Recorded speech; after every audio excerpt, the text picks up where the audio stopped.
Assalamualaikum warahmatullahi wabarakatuh. Hai, jumpa kembali di channel YouTube Amima Oktarina.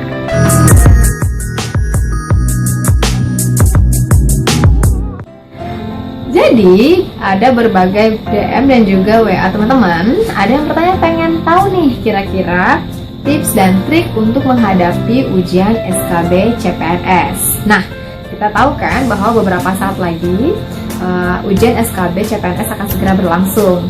So, konten ini sengaja dibuat untuk bisa memberikan informasi kepada kalian kira-kira apa yang harus kalian persiapkan dan bagaimana yang harus kalian lakukan ketika ujian SKB CPNS. Oke, kali ini saya akan membahas tentang ujian SKB CPNS, khususnya adalah untuk CPNS tenaga pendidik. Berdasarkan pengalaman pribadi saya pada tahun 2017 lalu ketika saya mengikuti ujian SKB CPNS tenaga pendidik dan di salah satu institusi di Indonesia, maka ada 3 pos yang akan saya lalui, yaitu pos micro teaching, pos wawancara keislaman, dan juga pos public jurnal. Nah, berbeda dengan tahun 2017 lalu, di tahun ini kabarnya itu ada psikotes. Jadi, saya akan memberikan beberapa tips dan trik untuk kalian apa yang harus kalian persiapkan ketika psikotes. Karena psikotes ini kalian akan menjawab beberapa soal yang menguji tingkat analisa logika kita juga dan juga tentang pengetahuan teman-teman tentunya. Nah, teman-teman, dalam mempersiapkan untuk ujian psikotes itu, tentunya kalian harus memperbanyak bahan latihan karena kalian akan mengerjakan soal-soal. Mau tidak mau, suka tidak suka, sering-sering mengerjakan soal itu tentunya akan bisa membentuk kalian mengetahui pola soal, sehingga kalian akan menemukan sendiri cara kalian untuk menjawabnya. Percayalah bahwa soal itu tidaklah sulit, tetapi bagaimana kita bisa menyiasati atau mencari trik untuk bisa menjawab soal itu dengan baik. Sebagai tips buat kalian, dalam menjawab soal itu sebenarnya dibutuhkan manajemen waktu yang tepat. Jadi, untuk pengalaman ini, untuk pengalaman saya sendiri adalah ketika menjawab soal psikotes itu, khususnya ketika itu saya tes CAT, maka kalian harus bisa melihat waktu yang berjalan dengan jumlah soal yang sudah kalian kerjakan dan belum kalian kerjakan. Kerjakan soal yang bisa secara langsung kalian jawab, dan tinggalkan soal yang kira-kira membutuhkan waktu yang lama untuk kalian jawab, namun kalian yakin bisa menjawabnya, karena kalian membutuhkan konsentrasi untuk bisa menjawab soal tersebut. Ini sebagai contoh adalah soal dengan soal teks yang panjang. Tentu jawabannya sudah ada di teks itu, namun membutuhkan konsentrasi kita. Kalau kalian kerjakan di awal, tentu akan membuat kalian deg-degan karena masih banyak soal yang belum kalian jawab. Jadi manajemen waktu, sisakan lebih kurang 30 menit waktu sisa yang hanya untuk digunakan menjawab soal-soal yang kalian yakin bisa menjawabnya. Teman-teman, manajemen waktu ini yang banyak sekali dilupakan oleh para peserta tes. Kenapa? Karena dia terlalu lama termenung dengan soal yang dihadapinya, merasa bisa, merasa akan menemukan jawaban. Ketika kita membaca teks dan itu sudah tidak mungkin kita ngerti, tidak akan tahu jawaban, tinggalkan. Tapi ketika kita tahu, maka di manajemen waktunya, kira-kira kita akan jawabnya kapan, seperti itu. Nah, next adalah ketika psikotes itu yang terpenting kalian harus relax. Kalau kalian nggak relax, mau soal semudah apa, itu akan sulit untuk bisa kalian jawab. Oke, ketika sudah psikotes, maka selanjutnya adalah tes wawancara. Wawancara ini adalah bagaimana kalian bisa berhadapan langsung dengan dewan penguji dan kalian bisa mengeksplor capability kalian dengan baik. Jangan lupa untuk bisa menggunakan bahasa yang baik, yang santun, dengan intonasi yang baik, dengan senyuman, sehingga penguji tertarik untuk melihat kita dan mendengarkan kita berbicara. Nah, teman-teman, untuk tes ujian SKB ini sendiri, di wawancara itu kalian harus mempersiapkan CV. CV ini penting untuk bisa menunjukkan siapa kita.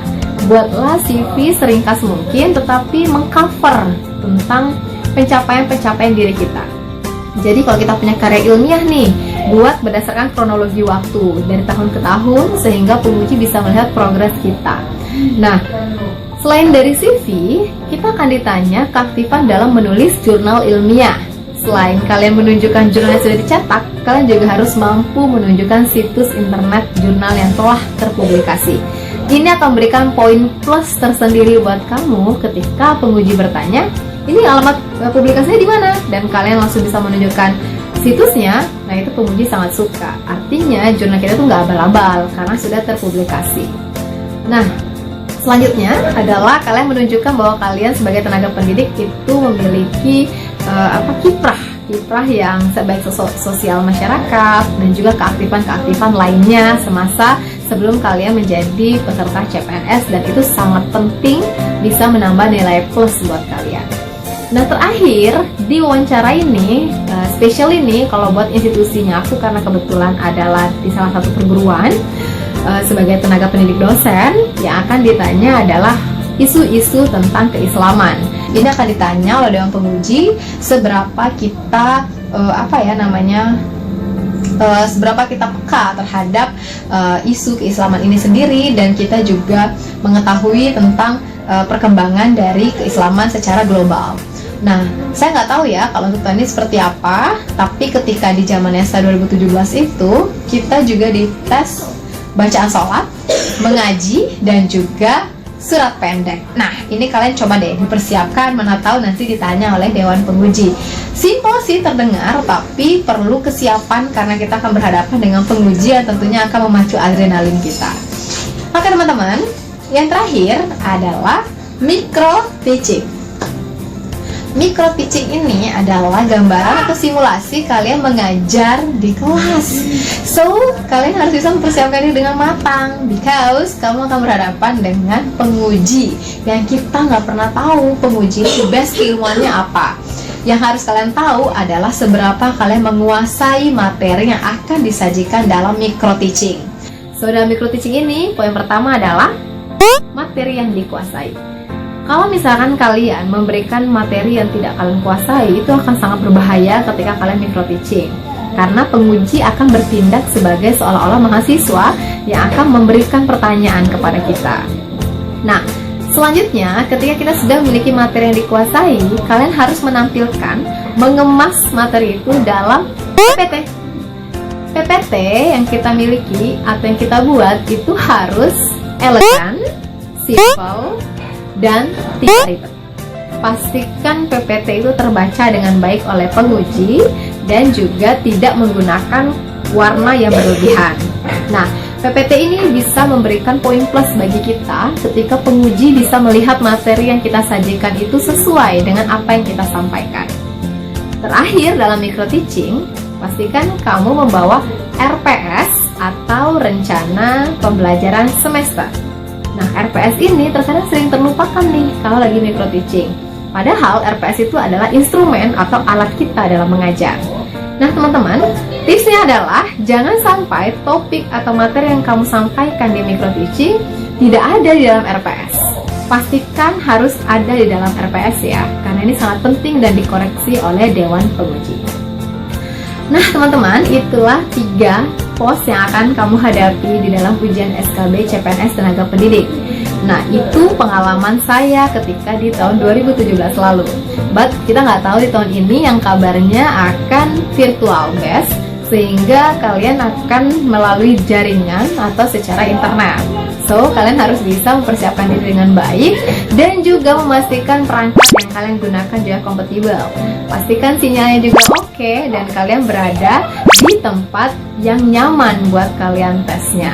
Karena apapun itu, hal sekecil apapun, kalau tidak diperhatikan maka akan berimpact dengan kelancaran kalian dalam ujian SKB CPNS.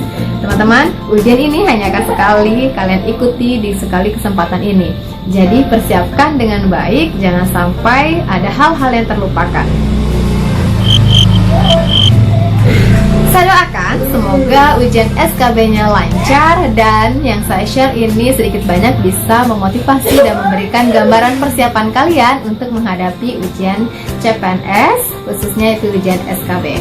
Jika konten ini menarik dan juga bermanfaat, silakan share untuk teman, kerabat, saudara, keluarga yang akan menghadapi ujian SKB CPNS.